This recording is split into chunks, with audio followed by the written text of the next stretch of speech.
I was young. I was very young. Kora ubukwe. Then I got married. Maze gushakwa. After getting married, iwacu bazaba batanga bakiri batoya cyane. Others are married when they are still young. Sinzi uyu munsi nimba barahinduye gahunda. I don't know if this would be the same today. Ariko ntabwo byazaga bitugwa nabi. But it was okay for us to get married Uko at that time. twabyaraga tukiri batoya cyane. We would have children when we were very young. Tugakurana n'abana bacu. And we would grow together with our Uwo nawo children. wari umugisha mu gihe cyacu. It was a blessing in our time. Ariko ubu ngo byarahindutse. But today it has Ayo changed. siyo mateka nshaka kubabwira. But that's not what I want to emphasize. Ariko ndashaka kubabwira ukuntu nahuye na Yesu. I want to emphasize how I met Jesus. Imana yo mw'Ijuru iguhereze umugisha. May God bless you. Kandi kwemerere kunkurikira. And may God permit you to listen to what I have to Ndabiyegereje mu say. bwami bw'Imana. I draw you close in the kingdom Abo of turi God. kumwe n'abandi bari kure. Those who are here and those who are Aribo far, badukurikiye kandi bakerageje kuvuga ko turi muri Zion. who are listening because they know we are in Zion Temple Namwe now. Uwiteka abagirire imbabazi kugira ngo tubane May mu rugo. God show you his mercy so that we Mama stay connected. Domitila nahuye na Yesu. I met Jesus. Umunsi umwe One day, nari mvuye mu murima. I was coming from the field.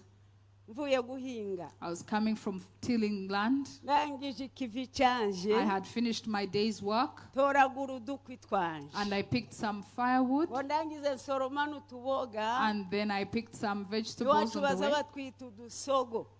They called them that particular name. Nikorera inkwi zanje n'imboga nzigereka hejuru y'inkwi. So I carried my firewood and my vegetables. Ndatahaja mu rugo. And I went home. Maze gushika mu rugo. When I reached home, N'uburimiro bwanje. Paye ni uzutambuka gusa cyangwa uceceke njewe. Kwari bindi tuba. Sema amina. Amen. Shima Imana kwitaza irondorera ku butoni. I praise God because He doesn't show favoritism. Ubwoba n'ubuzima bw'umuntu. And He's not moved by the lives of people. Irakureba ikakwishimira. He will look at you and still choose you. Nicaye mbaye ndotora imboga zanje. So when I was preparing my kugira ngo vegetables, nteke isogo nindangiza ncumbe turye turyame. I wanted to cook the vegetables and make the Ariko ako ugali. kanya Imana nayo yari izi gahunda ifite. But God had a separate plan. Ncicara mpaye ndotora imboga zanje. As I was seated preparing the vegetables, I fell asleep. I slumbered. I slumbered. Sa n'umuntu usinziriye. As if I was sleeping. Muri izo nzozi. In the dream, ndota umuntu ahaye mpamagara. I dreamt of someone calling me. Ampamagara mw'izina. This person called me by name. Ariko arambwira ngo Mama Domitila. And told me, Mama Domitila. Ngwihutuze unkingurire ninjire mu nzu tuganire nawe. Come quickly, open for me so that I come to your house and talk to Muri you. za nzozi mbona ko ngenda niruka nja kumukingurira. In the dreams, I rushed to open for this Ariko person. ngeze ku muryango. But when I reached at the door, ngaho nakinguye. As I wanted to open, arambaza ngo se wakubuye neza mu nzu mu wawe. This person asked me, have you cleaned your whole kugira ngo house ninjire tuganire nawe. for me to sit with you and talk to you? Ndahindukira ndareba mu. I turned in my house, looked at my house. inzu yanje yuzuye umwanda. It looked very dirty. Sinumwanda gusa numvira nukiye. It even smelt. Ndamubwira ariko sinshobora kukubesha. I told him I cannot lie to you. Inzu yanje iranduye. My house is very dirty. Sino kwandura gusa. And it's not even the dirt. Ifite impumuro mbi. My house smells. Aravuga ngo urakoze kubimbwira. And this person said, thank you for telling me. Ngo nanje I siza ninjira mu nzu irimwe umwanda. do not go to houses that are dirty and smelly. Kuko nduwera. Because I am holy. Ngomba kwinjira hameze neza. I have to enter clean spaces. Ariko ngufitiye ubutumwa. But I have a message for you. Ubutumwa bwiza budakoze isoni. The message that brings no shame to Arambwira ngo us. nsubiyeyo ariko nakuzaniye ubutumwa. This person said, I'm going back, but I have a message for you. Ubutumwa narishaka kukubwira. The message I wanted to give you Bona ubutumwa bwanditse mu gitabo cya Petero wa mbere. is a message in the book of 1 Peter Ibice 4 umurongo wa 3 verse 3 ukomeze no kugeza kuri 4 up to verse 5. ubwo ngo nibwo butumwa nari nkuzaniye. And he said, this is the message I brought you. Kandi subiyeyo. And I'm going back. After that message, I woke up from my slumber. When I looked around, I didn't see anyone in the house. I rushed out to see the person who was calling me. I still couldn't find anyone outside. I moved in the whole compound. I didn't see anyone. But that message confused me. I checked my house to see how it looked like. When I checked the house, my house was clean. So I wondered, this dirt, this person, this message, I didn't pick anything. But I maintained the message he had given me. And the message I was bringing you, he said, go and check for it in 1 Peter 4 verse 3. And I said, I do not know the Bible. I do not know people who read the Bible. How will I get this message? Who can explain these words for me? I remember a young man who came from the Banyabjinshi, who used to preach the gospel, and he would go house to house preaching the gospel to them. I was born and raised in the Catholic Church. I was married in the Catholic Church. I never went to a Protestant church. But that day, I remember that young man who preached. And I didn't like him, as a matter of fact, because he would preach things that were contrary to what our religion taught us. But I kept thinking about this young man. Never be ashamed to preach the gospel. Sometimes they might insult you, offend you, but there is a day they will look for you and they will kneel before you. Kubera ko ubwo ari ubutumwa buzana agakiza kuri buri muntu. I started moving in shame. And I used to say, I'm not used to welcoming him. I used to despise him. How will I go and see him? But this message troubled me.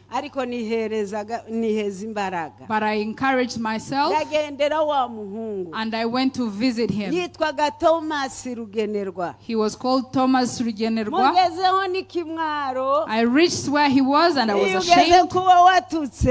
When you go to see people you insulted, people you despise, your heart beats fast and you feel the shame. Never fight your battles, because God will fight your battles. I told him, Thomas, you're the one who has a Bible. Can you read for me a word? In 1 Peter 4 verse 3. Does that even exist in the Bible? He said, yes, it is in the Bible. I told him, read for me. He took the word and read for me. What does the Bible say? I will not read, but you will read in your Bible. And may God bless you. The Bible says, for we have spent enough of our past lifetime. We have spent enough of our lifetime in doing the will of the Gentiles. We walked in lewdness, lust, drunkenness, revelries, drinking parties, and abominable idolatries. When he read this word, I didn't understand the message because I wasn't close to the Bible. But let me tell you, When God has spoken, when God has sought for you, when God has pointed a finger on you, whatever you bring before Him, He will follow you until He takes you to where He destined you to be. God bless you. So I told him the dream I had. I told him how someone spoke to me and how I couldn't understand the dream. I told him how I saw a dirty house and how my guest didn't want to enter. And this young man said, Mama Domitila, that is Jesus. Jesus knocked on the door of your life. He was knocking. He wants to enter your life. The dirty house you saw is not the house you live in, literally, but it is your heart. The dirt you saw in your house are the sins in your heart. Because the word says, before I stand on the door and I knock, when you hear my voice and open for me, I will enter in your house and I will share with you and you will share with me. Glory to Jesus. May God bless you. I was very angry with the young man. I was like the one who met Jesus. The one who he told to do this and that. And he said, I have done all of that. And he said, if you've done that, go and take all that you have and then feed the poor. And the young man was not happy. He was not happy. He frowned and returned home. That's what happened to me. I told him, Thomas, why would you speak to me like that? I was born in religion. I was raised in religion. All the days of my life when I sin, I go to the priest and I repent. And he prays for me. And then he will give me the rosaries to read. The sins that you accuse me of, what kind of sins are they? He said, it is not I who said it, but what you were told is the truth. My heart was broken. I was not happy with Thomas. I went back to my house. And that is the beginning of my message. I reached home. I didn't have peace. I looked at my house. It looked well. I said, God, what has this man come to tell me? But there is a voice you cannot silence in your life. I started sweeping my house. I started preparing my vegetables. I started organizing everything. But every time I would see the picture of the dirty house, everything I tried to do, I said, maybe what Thomas told me is the truth.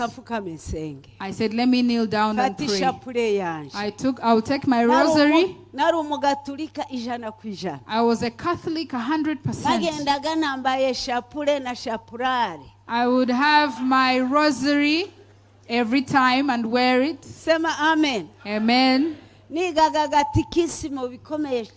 And I studied the catechism.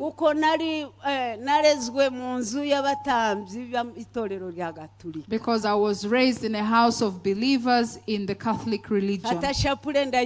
So I took my rosary and read and repeated it twice. I repeated it for 3 times. But nothing changed in my heart. I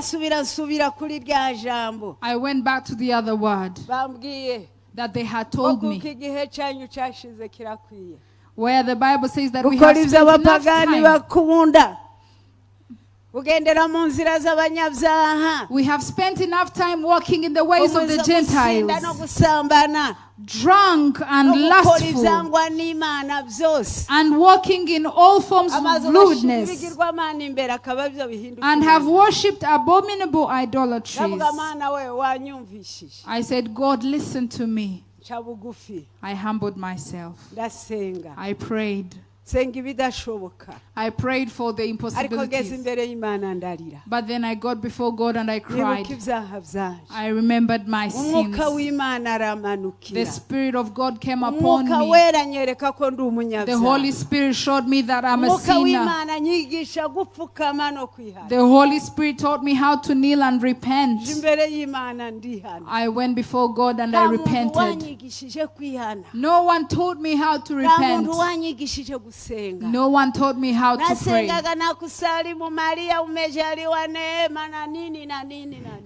Nasengaga mvuga ishapure nambaza Bikira Maria. But when I met Jesus and the Holy Spirit, I learned how to pray. And I'll never forget that day.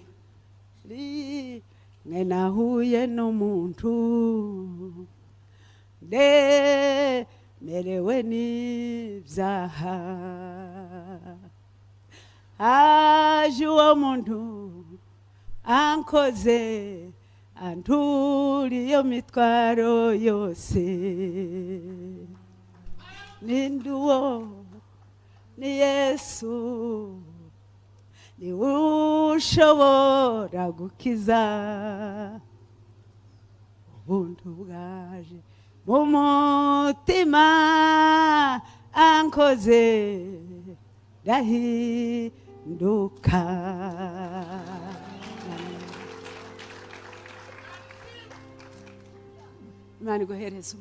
God bless you. There is a singer who said, I used to move heavy burden with sin, and nothing could take away the burdens. But I thank the cross and said, I thank the wonderful grace. And I thank the Lord Jesus.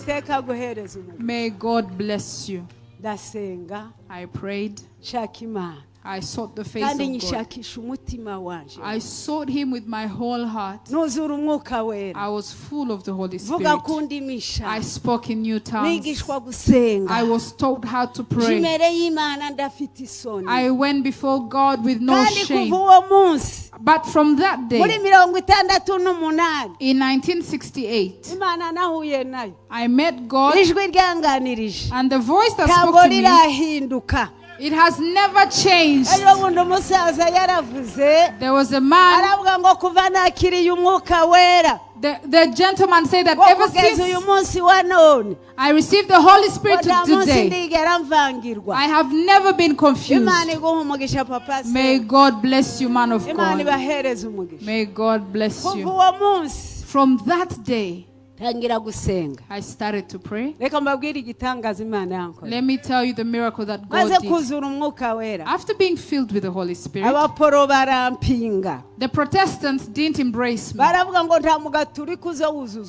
They said no Catholic can be baptized in the Spirit. So even the Protestants rejected me. The Catholics rejected me. I would go in the house to pray, and everyone would come to laugh at me. But the Holy Spirit led me to go to the wilderness to pray. I would go to the forest to pray. I would spend the day there in prayer and even the night. God taught me how to pray outside of the house. But I was running away from people who came to laugh at me. In that prayer in the forest, one day God came to see me. If you want to know the secret of God, leave the city. Go to the mountain. That's where Jesus was. For miracles to happen, he would spend the day with people. In the evening, he would go to the mountain to pray. To have a friendship with Jesus, for Moses to have a friendship with God, he would leave the tents and go to the mountain. There is a secret in the mountains. Look at your neighbor and tell them that there is a secret in the mountains. It's difficult, but it is needed. Repeat, it is difficult, but it is needed. May God bless you. At the mountain, God came to me. I had not gone to heaven. It's a very long and strong story. So I saw God in my life. I went to the forest. 2 days. I was praying. But I didn't know how to pray. I was just saying, God, forgive my sins, that my house may be holy. But I wasn't talking about the house of the heart, but the house I saw in the dreams. On the third day, God came to me. Tarry before God. Amen.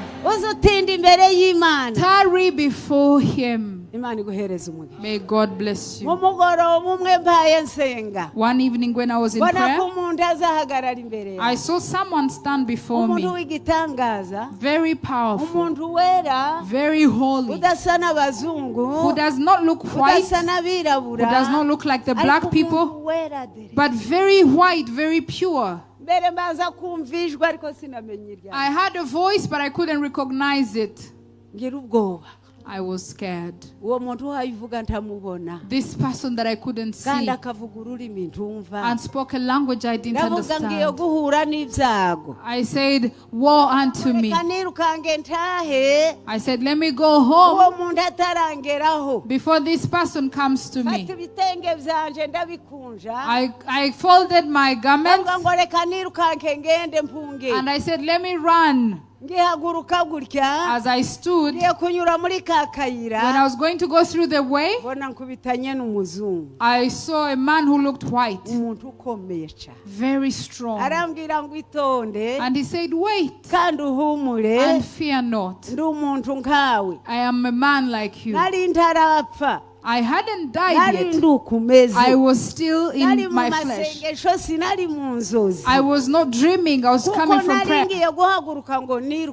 Because I wanted to run. And he stood in front of me. And he said, all these days, what have you come to do? I said, I came to repent. And that God may clean my house. And this person said it is important, but sit and let's talk. Tell me what you need in your life. Sometimes God can ask you and you fail to answer. You require to have wisdom to know what to pray for. People who are in the village have suffered. Because we can't think far. But it is by the Spirit of God that we do what we do. This person told me, sit, let's talk. I was not dreaming. I was not asleep. I was not in a vision. I could see him. I sat under the tree and we spoke. He said, what do you need? I told him what I needed. Things that really are not meaningful. That God may forgive my sins and that I may go to heaven.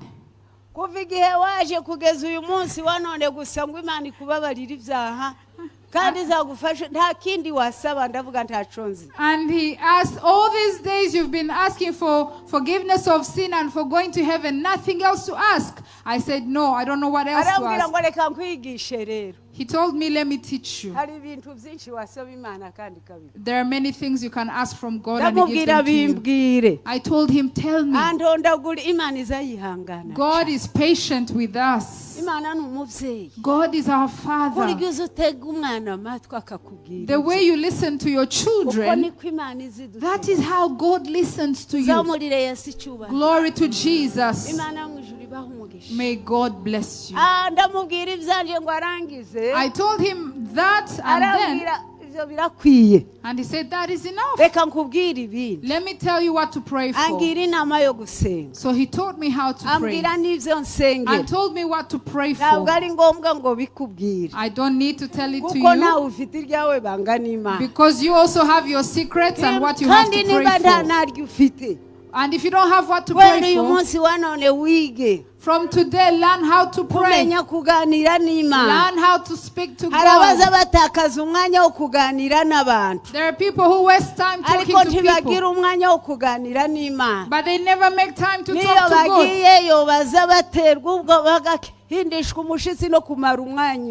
And even when they do, they can't tarry before God. He said, if you need all of those, I need you to do something for me. Are you listening?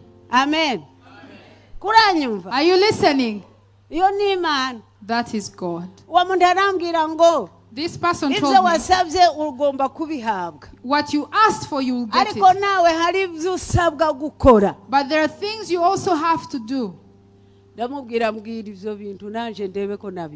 told him, tell me so that I see if I can do it. He said, if you want God to change your life, you need to do God's will. I said, I'm ready, tell me. I was not in the dream. This person told me, there is a request. You need to preach the gospel. I need to preach the gospel, but I have no one to send. I need to find someone to send so that they can preach to those people. And you're the one who brought yourself. And I want to use you. So for you to receive what you prayed for, you have to do what I want. I said, I'm ready. He said, from now on, do not go back home. I'll go with you. You will go to preach the gospel. You will preach to the most difficult people who always hurt others, people who live in forests to kill others, and no one can go to preach to them. But because you brought yourself, let's go and we'll preach the gospel. I told him 3 things. I told him, number 1, I don't know how they teach.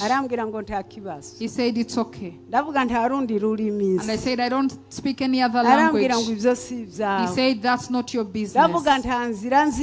I said, I do not know which way to take.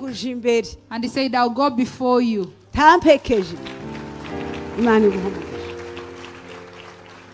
I said, if you accept, let's go together. He said, spend the night here, do not go back home. I covered myself to the morning. It was at 5 in the morning. At 5 in the morning, God will visit people. If you can't wake up to pray at 5, nothing will pass you by. In the morning, early in the morning, he woke me up.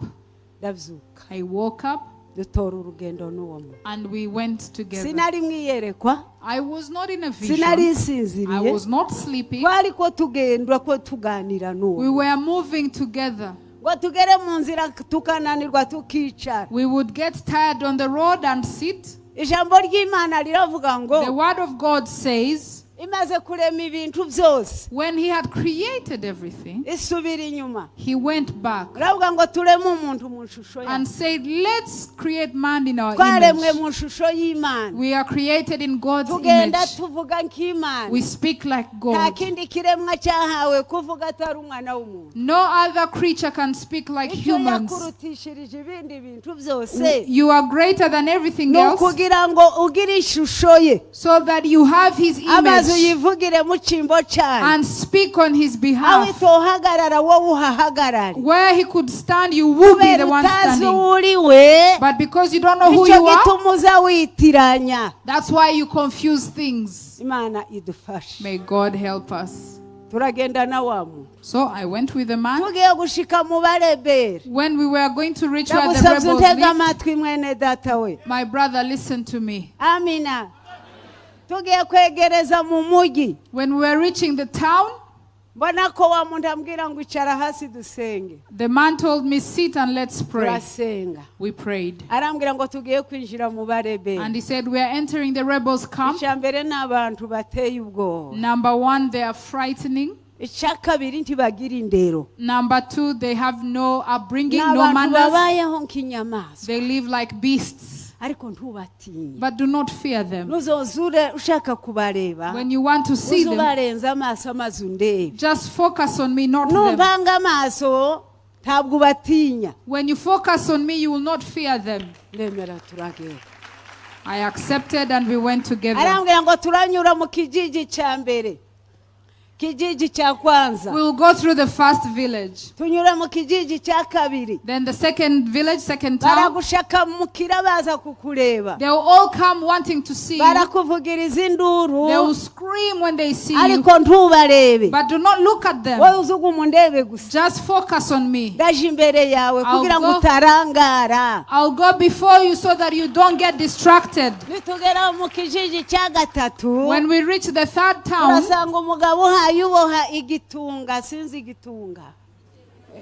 a basket. We'll find a man who has a basket. A basket, he's making a basket, weaving a basket. He's weaving a basket. That man is the only one who will host you. Tell him you have a message for these people. In what language? He said, that's not your business. Just follow me. We went. The second word he told me, we were talking. We were speaking to each other. Now we will not be talking. When you enter these towns, do not talk to me again. Be like you are with one, you are alone. I said, why? I said, we came when we were talking. Now you're giving me other commandments, instructions. I said, why? He said, do not talk to me again. I said, if you don't tell me why, I'll speak to you. When he saw that I insisted, he said, let me give you a secret. No one hides from the person they walk with. He said, you know the way you see me? No one else can see me. Oh, hallelujah. Hallelujah. Let's give glory to God. God bless you. He said, the way you see me, no one else sees me. So when you start talking to yourself, you'll be wasting the energy that we have to use to preach. They'll think you're crazy. A mentally ill person. By the way, where you came from and where you are, it's a very long distance. And they'll think you lost your mind. And our message will be misused. Walk as if you are alone. I said, okay. Now that you've told me the secret, let's move. So we go through the first town. Everyone came to see me. Went through the second town. And multitudes came to see me. We went through the third town. We found the man who was weaving a basket. May God bless you. When God speaks, it happens, and when He commands, it is established. Focus on Him and listen to Him, and then sit still. Glory to the name of the Lord. We went where that man was, and he told me his name is Willie. God knows where you are and who you are and where you're seated. Wherever you might be. If you are a saint, His eyes are on you. So I found Willie weaving a basket. And when I reached there, the other man told me, tell Willie that we are his guests. I told him I am your guest. But I kept thinking, what language? He said, don't talk to me. I told you don't talk to me. I told Willie, I am your guest. But I don't know the language to speak to you. He said, speak, I hear you. Your language is like Kirundi. I grew up in Burundi. So I understand your language well. God can perform a miracle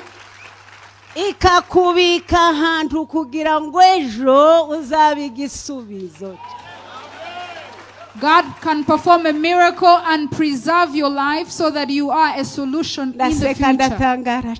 I was amazed. God can know even someone in the forest, in a rebel's camp. I was amazed.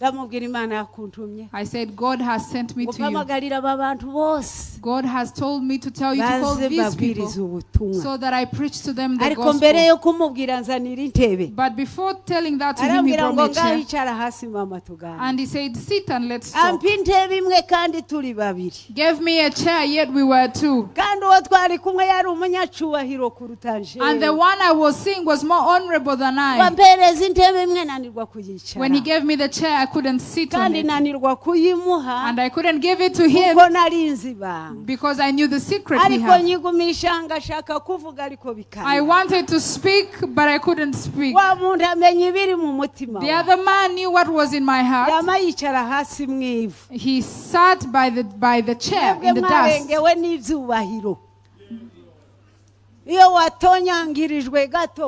Some of you will get drunk in glory when they have given you only drops. Drops of glory, drops, but you become too proud. You exaggerate. But God does not exaggerate. And the way He was is the way He is and is the way He will always be.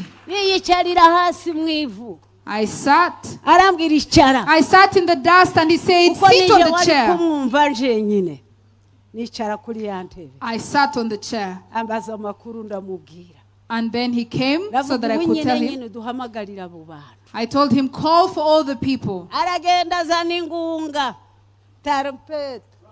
He went and brought a trumpet and called everyone to come and listen to me. Come and listen. There is a message God has sent us. And when God has commanded, no one can cut corners. No one can fight what God has given. In a minute, everyone was there. And this person told me, when they call people, I turned and I couldn't see him anymore. I don't know where he vanished to. I realized I was alone. And Willie set on a fire in a dense forest. Once the fire was lit and everyone had come around the fire, he said, Mother, come and preach to the people what God has sent you to tell us. It's amazing. Blessed are those who walk with godliness in their hearts. I saw all the people around the fire, but I couldn't see the other man whom I had come with. I don't know how to teach. I do not know the word of God. And I saw people surrounding me. So what will I say? I started crying. I said, maybe I'm mentally ill. The other man lied to me. I started crying. Even today when I think about it, I cry.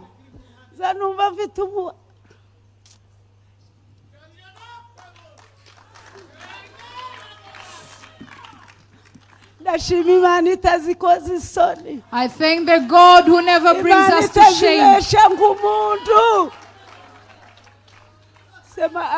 Amen. I cried.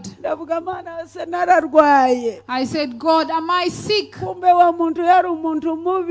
that man a bad man? Why has he done this to me? What will I tell the people? I cried. The other man told me.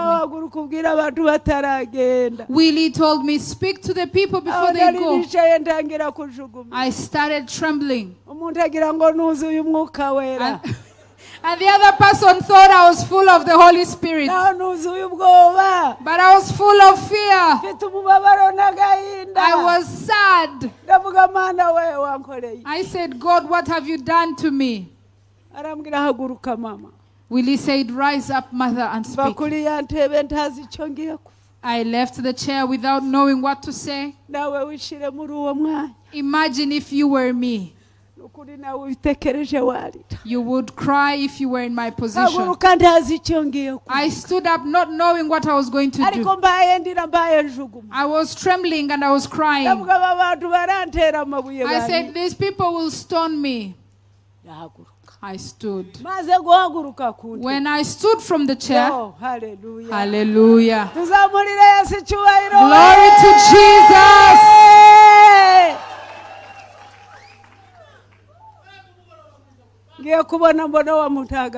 I saw the other man standing next to me. Yes, way. Kupenda sana. Yes, way. Yesu. Yesu. Zavuga ibyiza byawe. Zakubwira abantu. Aho gukomera kwawe Mana. Zambi. Uzali nzambe nanga Yesu Kristo. Yesu uri Mana yanje. Ukokina nyoso zambi ya rukumu.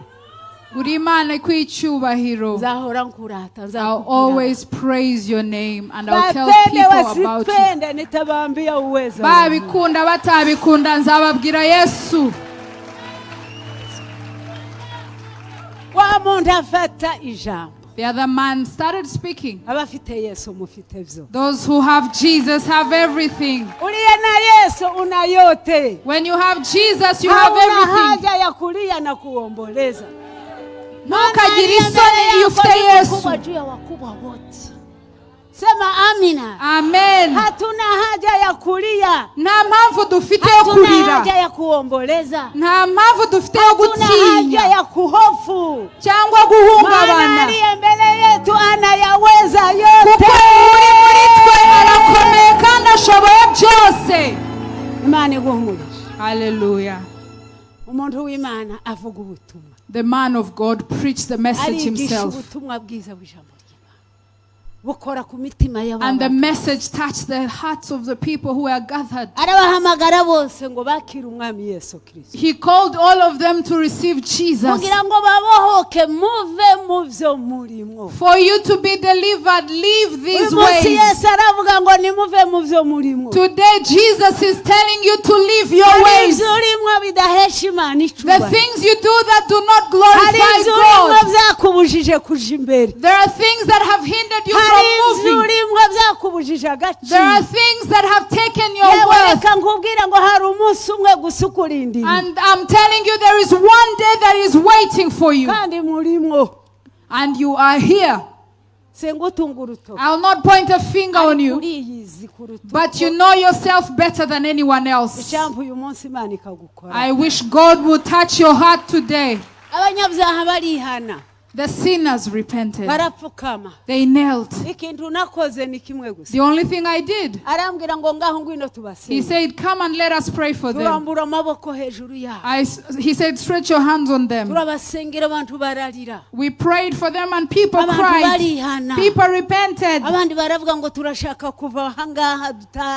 And others said, we want to leave the forest and go home. We left our homes when we were Christians. Now we want to go back home. When God speaks, you cannot change his mind or his speech. And then the Lord commanded. He told Willie, these are in your hands. You will preach to them, and then you will baptize them, and you will show them the direction to heaven. And that was the message. I went back home. When we went back home, Willie looked at me and cried and said, Mother, you are full of the Holy Spirit and you are used by God. Why did you lie? Why did you lie? I said, what did I lie? That you don't speak our language. I asked him, did you hear me speak your language? He asked, what language did you preach in? I asked him, did you see me preach?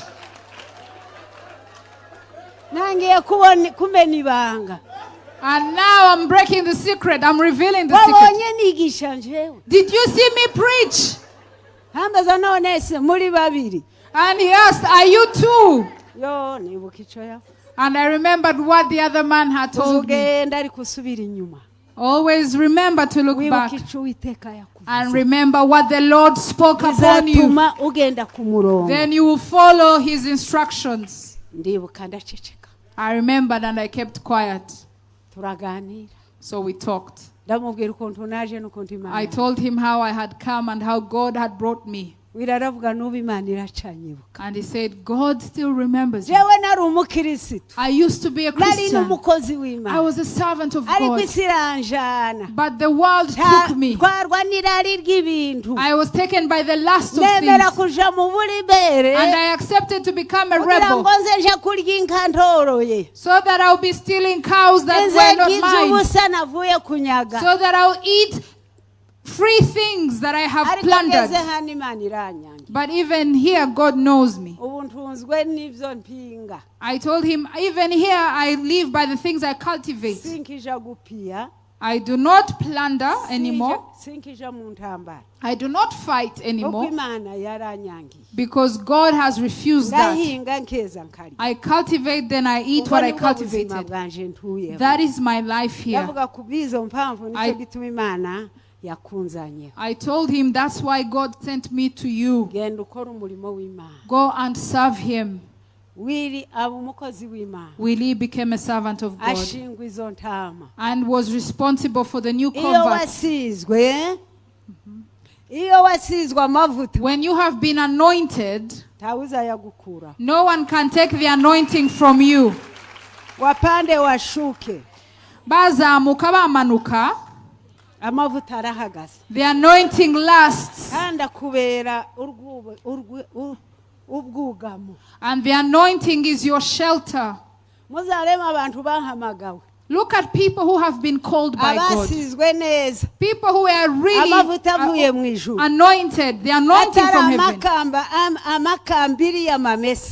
Not artificial oil. But people who have been genuinely anointed by God. Anointing from heaven. And they are enabled by God. Watch them. They do not fight here in front. Not even a day. There are places they cannot reach. They will make noise elsewhere. But they cannot come and fight the anointed. May God bless you. We are apostles in the place of Christ, and we have power, and we destroy, we strike and it is removed, and when we speak it moves.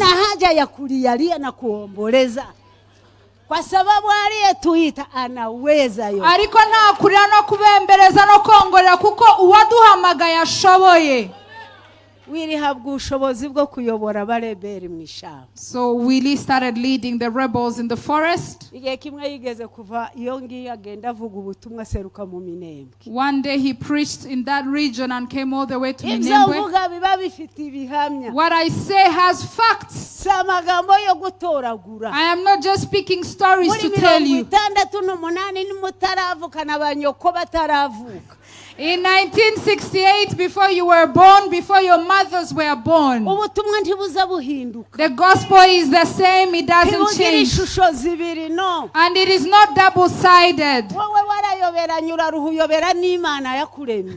You have been confused your whole life, and you have even tried to confuse your God. There are people who confuse things and mix things. Let me tell you tonight, you need to change in the name of Jesus. May God bless you. So Willie escorted me. He took me to where the soldiers of Mobutu were. And he told me some words I will not tell you here. But I want to end with heaven. But we still have a few days. When we reached where the soldiers were,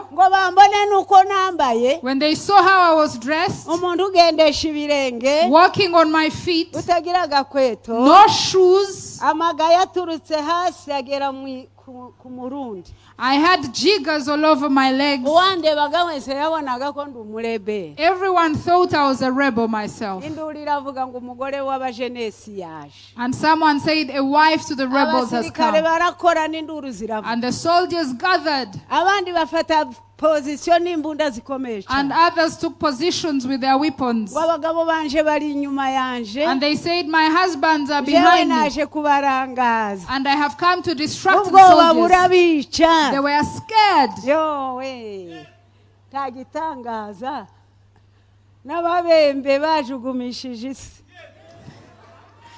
There is no miracle because even the Babembe shook the world. People left everything and ran because of the lepers who were moving at the sound of God. But they hit me. They hit me. They hit me and embarrassed me. They would drag me in the streets, in the stones, saying that I need to say where my husbands are.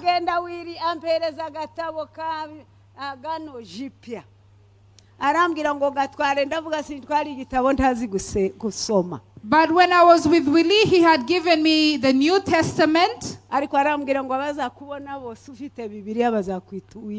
And he said, when people will see you with the Bible, they will call you a godly person. So I took the New Testament. And they would say that this woman, and I would show them the book. I told them I'm a servant of God. God has sent you. You a fool, what have you come to tell us? They took me to their commanders. And they told the commanders that I'm saying I'm a godly person. And they kept asking, what have you come to do? I would show them the Bible and tell them I'm a Christian, I've come to preach. And then they said, stand and preach to us. But not in the language you're speaking. Because we will shoot you. Because God is not a fool like you. I said, I wish you knew the person I am with. This time he hadn't left me, he was with me. They said, stand and speak. I stood quickly. When I stood up, my brother started speaking. God started speaking for himself. God is a powerful God. There is a singer who said, I don't know how you do it, but what I know is this. When you speak, they will listen. The other man preached himself. It was not difficult anymore. No need to cry or to tremble, because the miraculous man was standing next to me. I preached the gospel. The soldiers were filled in the Spirit before he even finished preaching. After preaching, everyone he summoned and they knelt and they repented their sins. When Jesus comes, people repent. Praise God, because this is a week of repentance. Praise God, because this is a month of repentance. Take off everything that has bound you. Drop it down in the name of Jesus. Then they gave me gifts when I finished. And the man said, the message has finished. We went back home.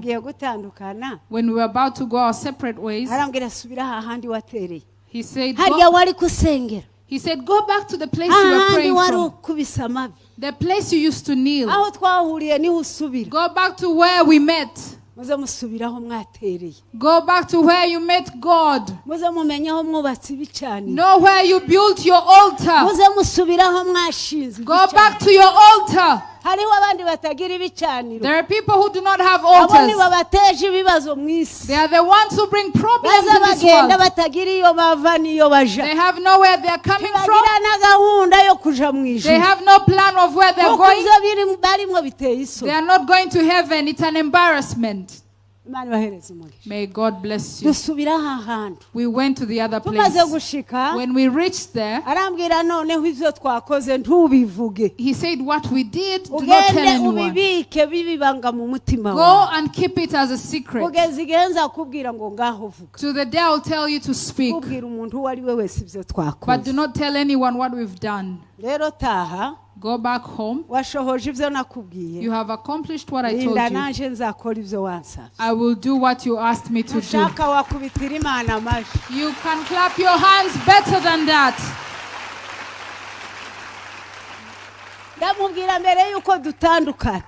Before we went our separate ways, before we go our separate ways, God loves people who speak. God people loves eloquent people. God doesn't like ignorant people. Sometimes we confuse things. We will be ignorant and call it humility. Ignorance is terrible. And it is not in the will of God. May God bless you. And I told him two things. Then we'll go our separate ways. Number one, you have taken me.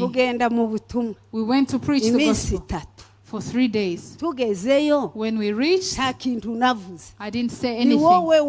You were speaking the entire time. Why did you take me then?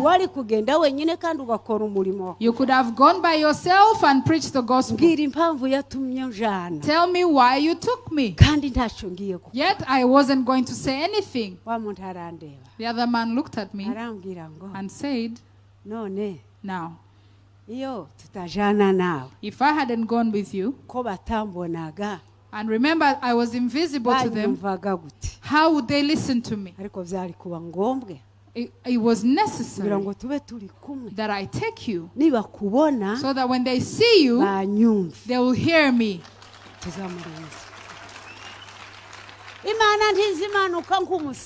God will not show up like a mad person. God does not move around like he's disturbed. Amen. And if he didn't do it like that, he wouldn't be fulfilling his word. He said, let us create man in our image, that they will stand in our place and speak for us where we are not. Glory to Jesus. May God bless you. For them to listen to me, they have to see you. When I was teaching, they saw that it was you speaking. And then in myself, I would see that it was him preaching. So he told me, I took you so that they would see you and hear me. May God bless you.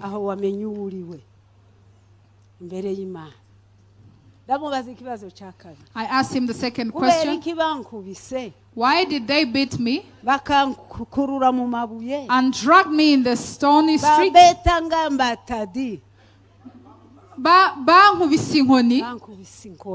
They beat me. Why did they beat me when I was with you? And he said, if they beat you, did they kill you? It's not you. Did you break a bone? Did anything happen to you? Aren't you alive? And I realized I was alive. And I was overcome. Let me tell you, my brother, what God created you for was that you stand in his place and speak for him and stand for him where he is invisible. When you stand, let Jesus be visible in you. Hallelujah. So I went home and he went his way. But what I want to say, this was the way of God. For God to reach you, he has to pass through someone else. For God to reach Apostle, he has to go through Mama Apostle. For his prayers to be answered, he has to go through you. Every time you move, say that I am the way God uses. I am the way God has chosen, that I represent him. May God bless you. Tell your neighbor, you are the way. You are the way that God uses to reach people. May God bless you. We went. I'll close talking about heaven. When I reached home, news had spread that I was filled with the Spirit, that I had lost my mind, that I had been lost. They couldn't find me. But when I showed up, they took me to the Catholic Church and went to say what happened to me. The Catholic Church summoned me. They asked me what I had encountered. I told them I met Jesus. I was filled in the Spirit. They said that's not the Spirit. They said those are spirits that have attacked you. Kneel down and let's pray for you, so that those spirits leave you. We'll give you the water of blessing. Then you become normal again. Ndababwira ngo nta mazi y'umugisha nshaka, kubera ko andimo kandi arashoboye kumpa amazi y'ubugingo. So they sent me off. When I went to the Protestants, they said you need to be baptized in many waters.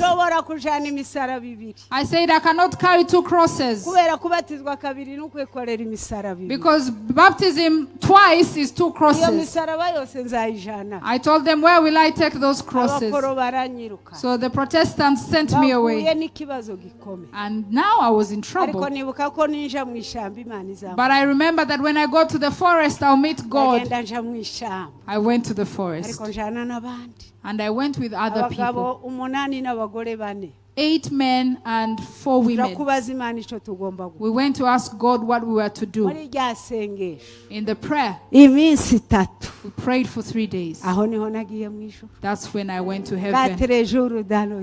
4 days on the other side, God lifted me and took me. I saw 2 wonderful men. They found me where I was kneeling down praying. They said, stand up and let's go. I stood up and I felt heavy. When I wanted to move, I was so heavy. So they took off something like a dead skin. And it fell down. Like a coat. When it fell, I felt light. That's when I stood. I was coming from the flesh. It was like a coat. The flesh is heavy. The flesh you have on cannot allow you to meet God. For you to understand God in His power, you need to take off all the heaviness of the flesh. Throw it down. And then the angel of God will lift you up in His glory. And that's how we went with the 2 men. Heaven exists. Heaven exists. Tell your neighbor, heaven exists. Tell your neighbor there is a heaven. There are some of you who don't want to repeat this. But let me tell you, heaven exists. And I will go to heaven. Wabikunda utabikunda mama Domitila nzajya mw'Ijuru. Kubera iki? Iryo juru nararyiboneye. N'amaso yanjye ndyumvisha amatwi yanjye. Nagendanye nayo. I went on the red carpet in heaven. So how can you stand in front of me? Amen. They took me to heaven. I saw a wonderful place. I was amazed. I saw a town or a city that has no beginning or end. I saw glory I have never experienced. I have no words to describe what I saw. But I want to tell you that heaven exists. And if you believe in Jesus, you will see. You just need to shake off what is a burden to you. All the things that surround you. We are surrounded by a cloud of angels. So let us shake off everything else and let Jesus lead our lives. I saw a heaven that has no end. Heaven is beautiful. Number 2, there is a wonderful fragrance in heaven.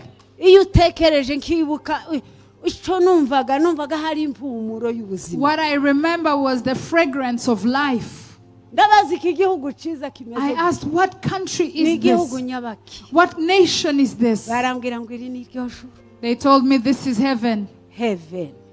Ijuru.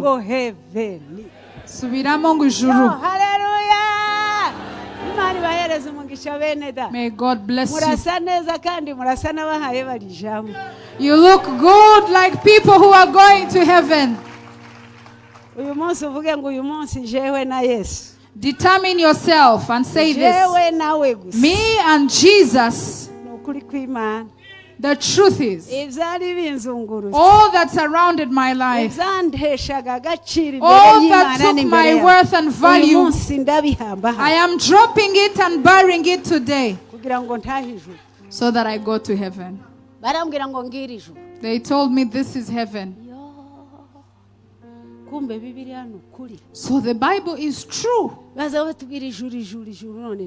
They tell us heaven, heaven, heaven, and now I have seen it. They told me that is heaven.